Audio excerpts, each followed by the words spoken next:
pessoal do YouTube, a paz do Senhor a todos vocês. Nossa, gente, olha só que coisa de louco. Nunca imaginei que ia conseguir trazer as minhas filhas aqui no canal.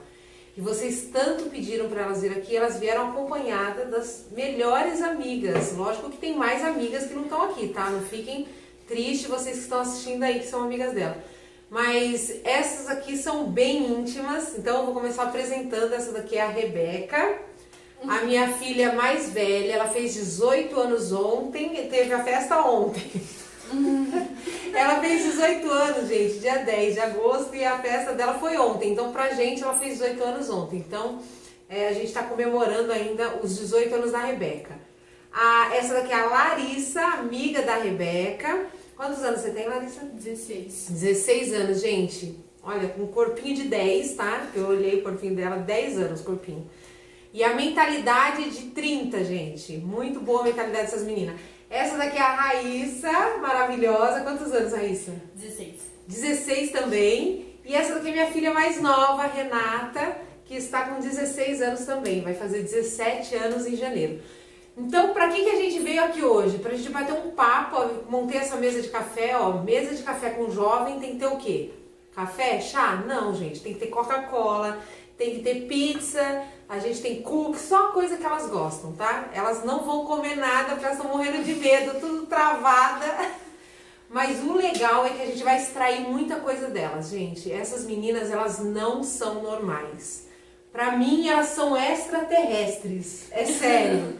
Elas são extraterrestres. Gente, eu olho pra elas, eu convivo com elas, gente. Eu conheço essas meninas, minhas filhas, ó. Vivem aqui dentro de casa. E elas não são normais, gente. Não é possível. Ontem mesmo, meninas, eu estava conversando com meu marido lá na hora de dormir, né? A gente estava conversando sobre vocês e dizendo o quanto vocês são diferentes do que a gente era. Pra vocês verem. A minha época, né, a minha geração foi anterior à de vocês. E tudo tende a piorar. O mundo tende a caminhar de mal a pior, não é isso? Tende a cada vez mais piorar. E a geração passada que eu vivi o período da minha juventude na igreja, que foi quando eu me converti. Com 18 anos eu fui para a igreja, para a Assembleia de Deus, e tive aquele período antes de casar, período de jovem, de mocidade. E era terrível, gente. A gente pecava demais, sério. A gente pecava muito. Todo mundo, assim, o pessoal que andava comigo, todo mundo estava em pecado dentro da igreja. Vocês podem ir na casa de vocês e falar: caramba, Kelly, não acredito que vocês estão falando isso. Elas estão assustadas, ó. Foca na cara da menina, Sério, era assim, a nossa juventude, que a gente conversava um com o outro, igual vocês conversam entre vocês. Então a gente contava tudo de errado que a gente fazia. E a gente era muito, muito errado, sabe? Apesar da gente querer estar na igreja, da gente louvar na igreja, de tudo, a gente não tinha essa seriedade que vocês têm. A gente não tinha essa santidade que vocês têm. Não tinha. Era uma outra coisa diferente. Então eu quero extrair delas. Elas estão quietas, gente. Elas não param de falar desde ontem. Vocês não têm noção. Até de madrugada elas falam as 4 juntas. Ninguém mais aguenta. E agora elas estão em silêncio. Então eu vou começar a fazer perguntas, tá bom? Vou começar a fazer perguntas e vai falar uma de cada vez, tá? Porque se vocês fizerem o que vocês fazem aqui, ninguém vai entender nada. Porque se falar as 4 de uma vez, não vai dar pra ouvir ninguém. Então eu vou perguntar de uma... Direto a mim? Isso. Ai, meu Deus. Direto. Ó, já falei meus podres e meus pecados aqui. Agora, vocês têm que ser muito sinceros, tá bom? Primeiro eu quero fazer uma pergunta pra Raíssa. A Raíssa, ela é estudiosa da turma, tá, gente? É aquela mais CDF de todas, tá? Então, assim, ela vive com as caras nos livros, vive passando nos concursos aí, a escola dela é a melhor da cidade. Então, eu quero saber o seguinte: na escola, Raíssa, você não tem... você já teve já foi ofertado pra você o pecado, as drogas, assim, ou é uma coisa distante que você tá nessa vida na igreja, nessa vida de santidade, porque Deus te guardou de chegar até você? Ou não, você já viu de perto? Tem essa... Tem. Na minha escola, atualmente eu tô fazendo ensino médio em outra escola, mas eu já estudei em uma escola que era um pouco bem mais diferente que a minha escola atual. E eu via de perto essas coisas, principalmente porque muitas vezes, mesmo você estando na igreja, você acaba tendo umas amizades erradas, amizades que não te fazem muito bem. E tendo essas amizades, você vê nem que seja distante, né? E meus pais foram criados na igreja e eles sempre me ensinaram muito bem.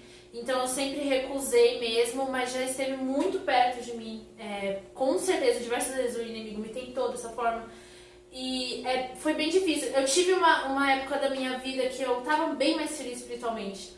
Que eu me sentia distante de Deus e que eu me sentia cada vez mais próxima do pecado. E eu sabia que se eu continuasse daquele jeito, eu ia pecar e eu ia me arrepender muito, entendeu? Eu ia fazer alguma coisa que eu ia me arrepender muito. Mas graças a Deus eu sempre lembrei das minhas origens. Eu acho que pensar na minha família me guarda muito. Pensar na minha família, pensar que meus pais me criaram dentro da igreja e pensar em tudo que eles me ensinaram e que eu sei qual é o caminho verdadeiro, me fez ignorar a vozinha da amizade, sabe? Tipo, os amigos, eles te falam que você tá equivocada, que tudo que você aprende na igreja, na verdade, veio da boca dos seus pais, mas que não precisa ser mais assim hoje em dia. Que hoje em dia você pode sair pra balada, que hoje em dia você pode beber, que essas coisas não vão te fazer mal, mas tá errado. Que os pais ensinam, eles têm muita sabedoria. E aí, de pensar nos meus pais, e no quanto eles me amam e me ensinaram bem, eu me afastei de bastante coisa, assim.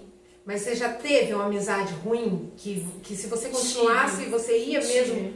Eu tive uma amizade muito ruim, uma amizade abusiva, tóxica, que me fazia muito mal, fazia eu me sentir presa a ela, pela quantidade de tempo que eu tive essa amizade, né?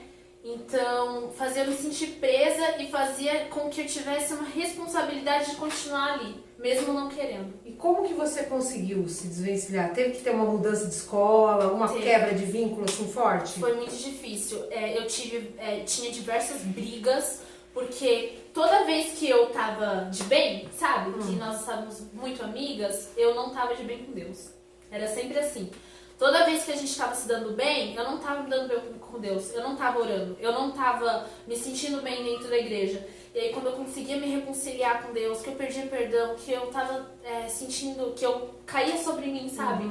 Que eu estava pecando, eu não estava mais bem com ela, brigava com ela e discutia. E eu me sentia assim, presa nesse vai e vem. E teve uma briga que foi definitiva, que eu me afastei.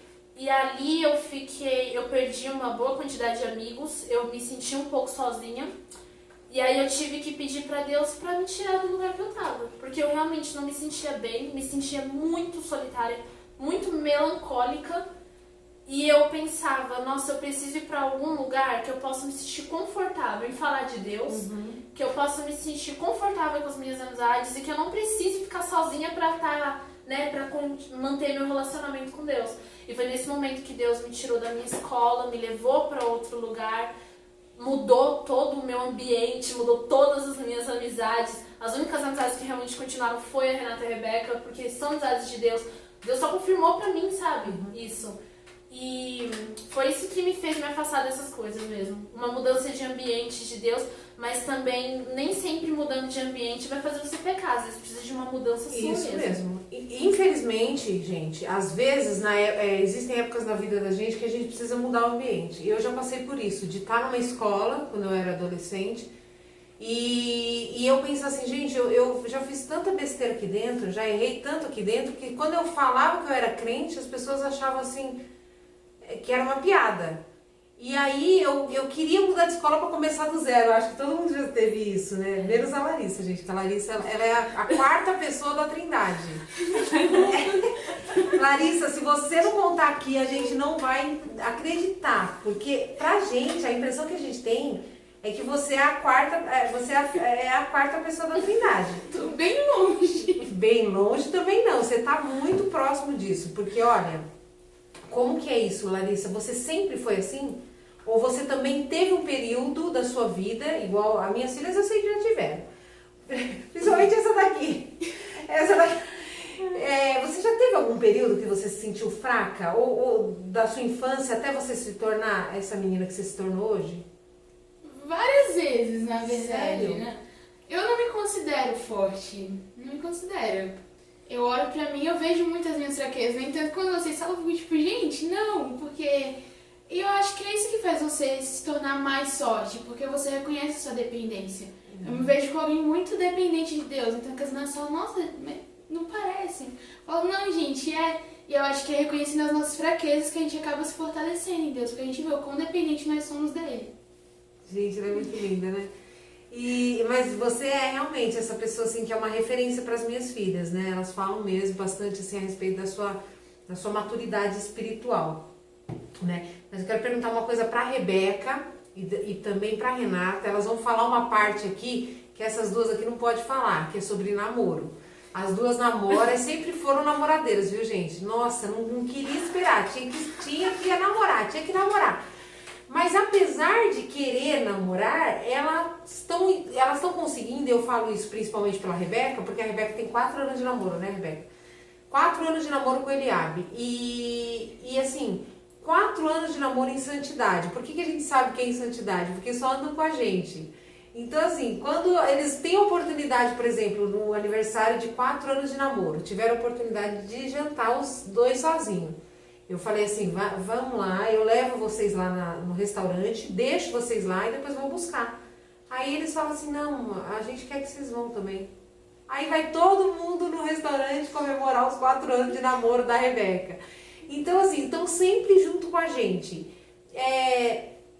Você tem algum segredo que você possa dar para os jovens, porque é coisa muito difícil a gente ter um namoro em santidade? Uma coisa, eu posso falar abertamente aqui com vocês, né? Não tem nenhuma criança aqui, né? Uma coisa é você namorar, gente, quando você não é mais virgem. Se você não é virgem, é muito difícil manter a santidade. Que foi o meu caso. Eu cheguei do mundo para a igreja. Então eu cheguei para a igreja com 18 anos, eu já tinha vivido tudo aquilo no mundo das drogas e tal. Então para mim era muito difícil, né? Manter uma vida de santidade. Agora a pessoa quando ela é virgem, ela não almeja tanto aquilo porque ela não conhece. Então ela não tem aquela dependência física daquilo ali. Então eu acredito que isso é muito melhor para vocês nesse caso.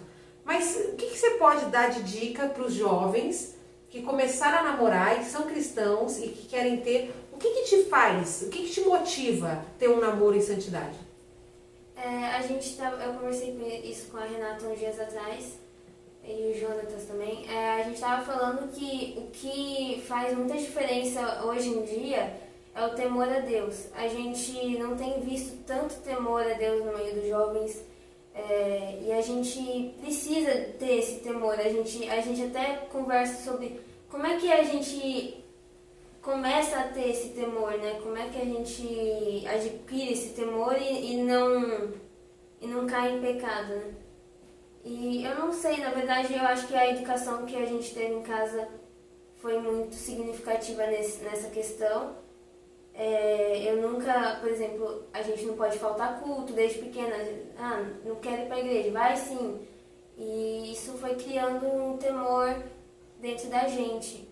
A Larissa também, eu falei com você, né, esses dias sobre isso. E eu acho que isso faz toda a diferença, a gente não querer pecar para não magoar o Espírito Santo. Porque a gente tem esse amor por ele, sabe, lá no fundo. Sabe qual é a verdade, qual é o caminho que a gente tem que seguir. Então, a gente faz a escolha de permanecer nesse caminho. Mas você tem medo da consequência do errado? Também.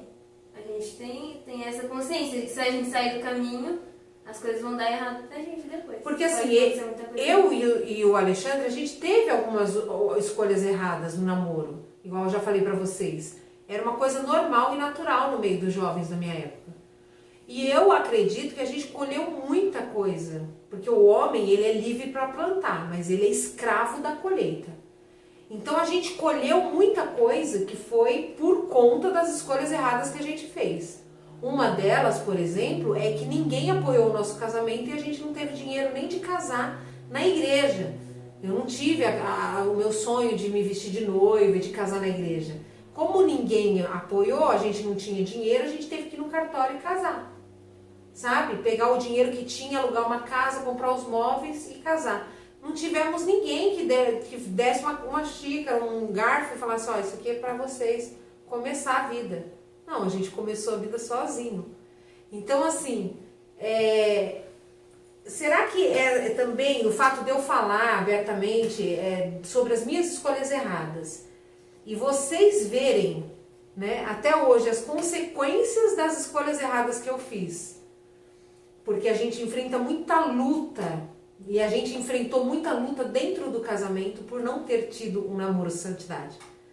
Entendeu? Isso será que motiva você, Renata, a ter um namoro mais santo? Uma coisa que motiva não é só também a questão das consequências, mas eu acho que uma coisa que muda bastante é você procurar ter um relacionamento com uma pessoa da igreja. Isso. Porque se você tem um relacionamento com uma pessoa que não tenha os mesmos valores que os seus, é muito difícil você andar na linha sozinho, porque aí só você vai querer andar na linha. E também você tem que querer, porque tem muito jovem que às vezes tá andando na linha, mas no fundo não quer. Então você tem que querer, e é importante as duas pessoas quererem fazer a coisa certa, porque aí importa bastante. E também a maturidade espiritual, porque às vezes as pessoas questionam muito a questão da idade. Só que, enfim, por a pessoa quando tem mais de 18 anos, tem uma maturidade maior. Mas tem gente que às vezes também não dá tanto valor para a maturidade espiritual. E você tem que querer ter um relacionamento com uma pessoa depois de você já ter um relacionamento com Deus. Senão não dá para você se relacionar com outra pessoa. E isso é mais importante até do que você prezar muito a questão de ter mais de 18 anos, enfim. Porque se você tiver mais de 18 anos, você é uma pessoa super madura, mas não tiver um relacionamento com Deus e não tiver maturidade espiritual, não adianta de nada querer namorar. E vocês têm uma maturidade espiritual muito grande. Rebeca, fala pra mim, por que você tem essa mania de quando você tá na igreja, você escreve tudo que o pastor prega, você abre um livro e escreve. Porque lá na nossa igreja não tem esse costume. Existem igrejas que a maioria faz isso. Só que na nossa igreja, que é pentecostal, geralmente as pessoas não têm muito esse lado do estudo da palavra. A pessoa, na hora da palavra, a pessoa pensa mais em glorificar, em adorar. Eu sei que você glorifica também. Mas você tem essa mania de você abrir um material escolar que você tem só para isso. Como que é isso? Então, a gente foi naquela conferência do Of the World há um tempo atrás e eu fui com uma amiga na época, né, ela estava do meu lado e eu vi ela anotando os pontos principais que o pregador falava e eu achei interessante porque depois ela poderia voltar e quando ela precisasse, quando ela estivesse às vezes dentro do quarto dela em uma fase ruim, e voltar e ler aquilo e relembrar do que Deus fez naquele dia. Então eu comecei a ter esse costume, criar esse costume de anotar. Primeiramente eu anotava no celular, né? Aí depois eu pensei, não, o celular não vai ser uma boa ideia. Aí eu arrumei um caderno, comecei a anotar desde o ano passado, né? Aí até no final do ano de 2019 eu dei esse caderno de presente para uma pessoa que estava precisando e eu... Chocada. Eu dei o caderno de presente para que essa pessoa pudesse ver ali até coisas que eu tinha escrito de dentro da minha cabeça, né? Nesse caderno. E eu espero que ajude, né? Não tive nenhum retorno por enquanto. Mas desde então eu sempre anoto tudo que eu escuto dentro da igreja. Gente, não fui eu que criei elas, não, gente. Isso aí é coisa de Deus. Deus fez isso sozinho, não é possível. Por isso que eu não aceito vocês falarem que foi a mãe que criou, que a mãe fez isso, que a mãe fez... Não foi, gente. Eu nunca anotei nada na igreja. E eu tenho uma mente que eu esqueço tudo, gente. Quem dera eu anotar essas coisas, eu preciso anotar. Você, amiga, deixa um conselho para os jovens que estão entrando naquela fase difícil, aonde eles se sentem, a autoestima deles é atacada. Existe uma época na vida de vocês, né, que eu não sei por que o inimigo ele vai na autoestima. Ele quer fazer você se sentir um nada, ele quer fazer você se sentir feio, ele quer fazer você se sentir uma pessoa que ninguém te ama, que ninguém se importa com você. Dê aí a sua palavra para esse jovem que está entrando nessa fase, nesse período. Então, na realidade, eu mesma já tive muito problema com isso e eu estou vencendo isso. É algo que, na verdade, as minhas dores, as coisas que eu passo, eu guardo muito pra mim. Porque às vezes as pessoas não têm ideia, sabe? Mas eu guardo tudo pra mim, é eu e Deus. É algo que, assim, eu acho que um elogio, um conselho não resolve. É algo que você tem que ir pro quarto, fechar a sua porta e falar com Deus. É assim que eu venço os meus traumas, as minhas coisas, tudo. Porque é algo que uma palavra só, um conselho, não vai resolver. Porque muitas vezes, não só em autoestima, em vários problemas da nossa vida, a gente espera tanto um conselho das pessoas, mas o que vai resolver não é o conselho. É o que você vai fazer a partir dali, do que você recebeu. Então a gente ouve tanto, ai, você é bonita, ai, você é especial.